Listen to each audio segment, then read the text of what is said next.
Assalamualaikum warahmatullahi wabarakatuh.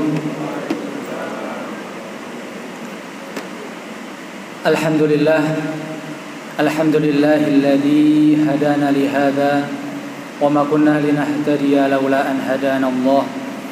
Asyhadu an la ilaha illallah wahdahu la syarika lah wa asyhadu anna Muhammadan abduhu wa rasuluh.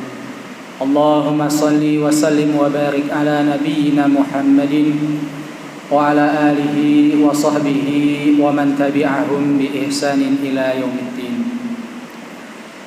Amma ba'du, qala Allah ta'ala fi kitabihil karim, a'udzu billahi minasy syaithanir rajim. Ya ayyuhalladzina amanu kutiba alaikumus siyam kama kutiba alal ladzina min qablikum la'allakum tattaqun. Hadirin kaum muslimin rahimakumullah.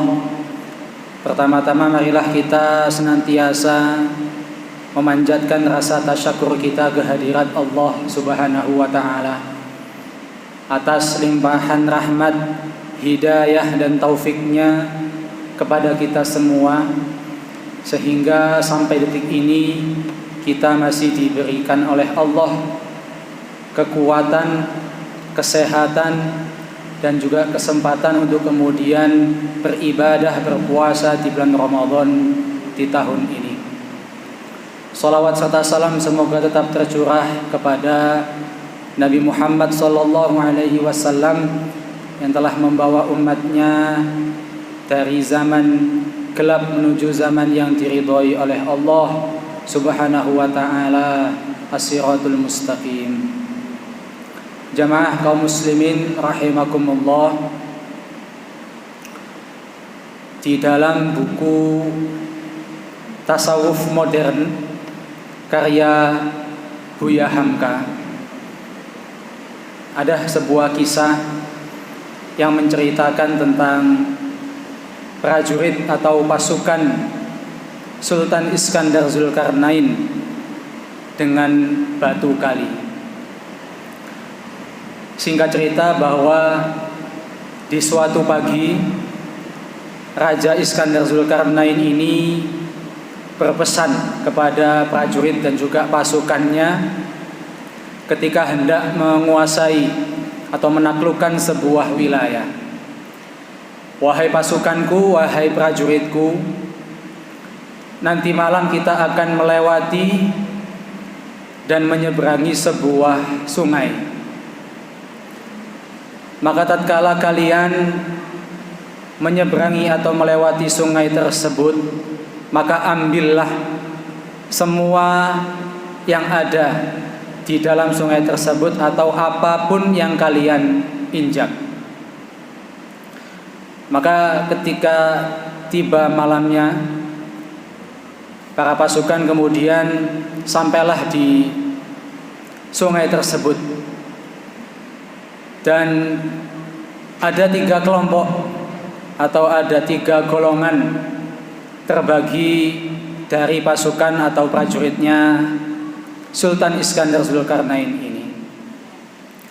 Golongan yang pertama adalah golongan di mana ketika melewati sungai tersebut itu tidak mendapatkan atau mengambil sesuatu apapun yang ada di sungai tersebut. Mereka menginjak sesuatu, tetapi dalam benak mereka atau golongan yang pertama ini bahwasanya itu hanya sebatas batu sungai atau batu kali biasa, sehingga tidak ada manfaat atau tidak ada guna untuk kemudian mereka bawa. Ini golongan yang pertama. Kemudian golongan yang kedua adalah golongan yang mana mereka mengambil sebagian atau beberapa dari apa yang mereka injak di sungai tersebut. Karena di awal sudah dipesankan oleh sang sultan bahwasanya disuruh untuk mengambil apa yang mereka injak. Tetapi mereka hanya mengambil sekedarnya saja. Namun golongan yang ketiga adalah golongan di mana mereka taat dan patuh kepada perintah sang sultan, di mana apapun yang kemudian mereka injak harus kemudian mereka bawa atau angkut semua.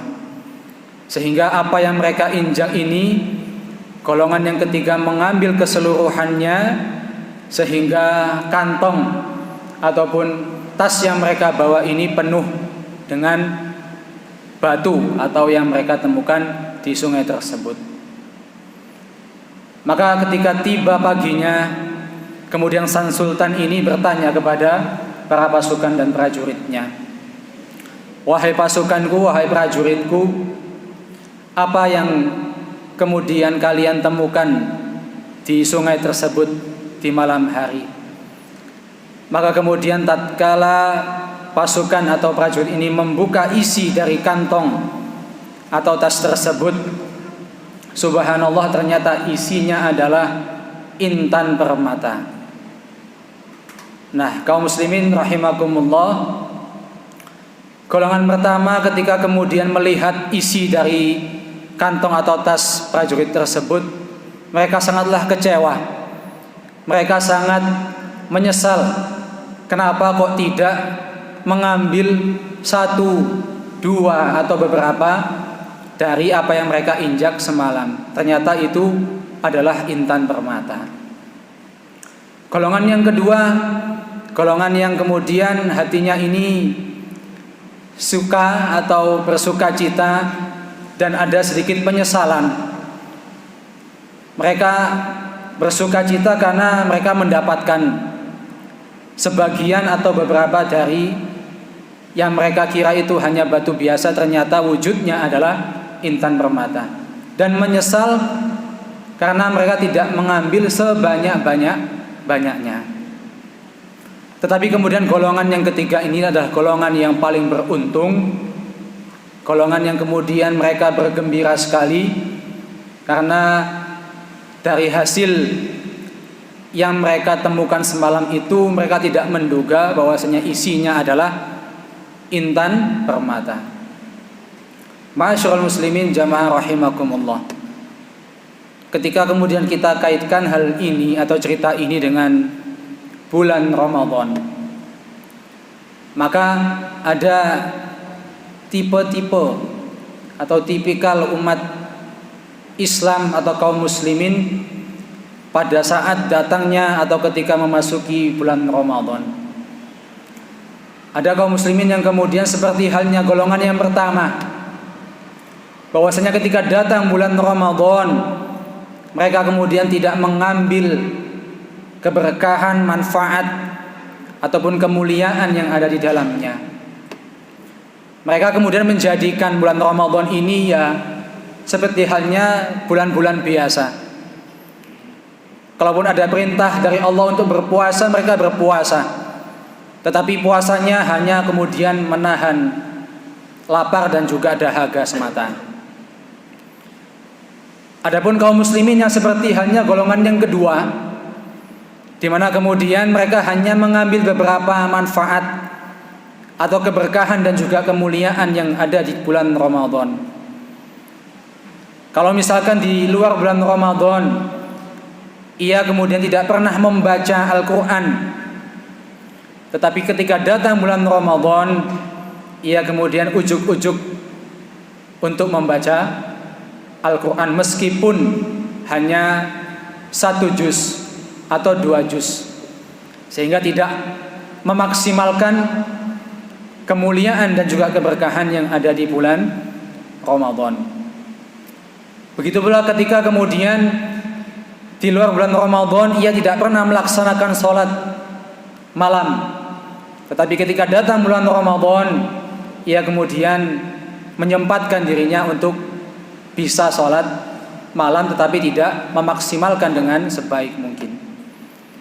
Tetapi golongan yang ketiga adalah seperti halnya kaum muslimin, umat Islam yang kemudian ketika datang bulan Ramadan ia kemudian bersuka cita, ia kemudian memaksimalkan dengan semaksimal mungkin keberkahan, kemuliaan yang ada di bulan Ramadan.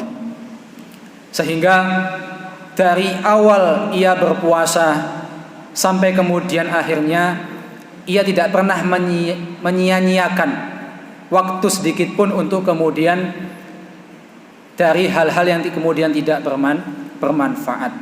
Inilah kemudian orang yang paling beruntung, orang yang kemudian dinaungi oleh Allah keberkahan dan kemuliaan ketika ia kemudian beribadah di bulan Ramadan. Maka dari itu kaum muslimin rahimakumullah, kita sekarang sudah berada di penghujung bulan Ramadan. Insyaallah tinggal 3 kali lagi untuk sholat malam, untuk sholat tarawih, dan 4 hari lagi kita berpuasa. Maka monggo kita maksimalkan waktu-waktu yang tersisa ini dengan sebaik mungkin, dengan semaksimal mungkin untuk kemudian mendekatkan diri kita kepada Allah Subhanahu wa ta'ala. Sebagaimana kemudian Rasulullah mencontohkan kepada umatnya ketika Rasulullah SAW memasuki 10 hari terakhir di bulan Ramadan, beliau syadda mi'zarahu wa ahya lailahu wa aqama ahlahu. Rasulullah ketika memasuki bulan 10 terakhir di bulan Ramadan, beliau mengencangkan ikat pinggangnya, kemudian menghidupkan malam-malamnya dan membangunkan keluarganya. Maka kita kemudian bisa meneladani dan mencontoh bagaimana kemudian Rasulullah ini ketika memasuki di 10 terakhir di bulan Ramadan. Tidak kemudian kita menunggu malam-malam yang ganjil, tetapi insya Allah di 10 terakhir itu ada keberkahan dan juga kemuliaan-kemuliaan yang akan kita dapatkan nantinya. Karena pada hakikatnya segala sesuatu atau segala amalan itu adalah tergantung kepada akhirannya atau kepada akhirnya. Innamal a'malu bi khawatimiha. Sesungguhnya segala amalan atau perbuatan itu adalah tergantung di mana di akhirnya. Maka dari itu kaum muslimin rahimakumullah, amal ibadah yang kemudian kita laksanakan di bulan Ramadan ini semoga kemudian menjadi amal perbuatan yang kemudian diterima di sisi Allah Subhanahu wa ta'ala.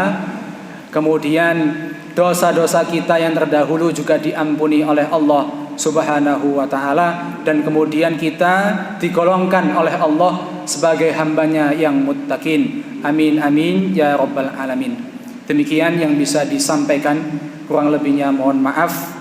Billahi fi sabilil haq fastabiqul khairat. Wassalamualaikum warahmatullahi wabarakatuh.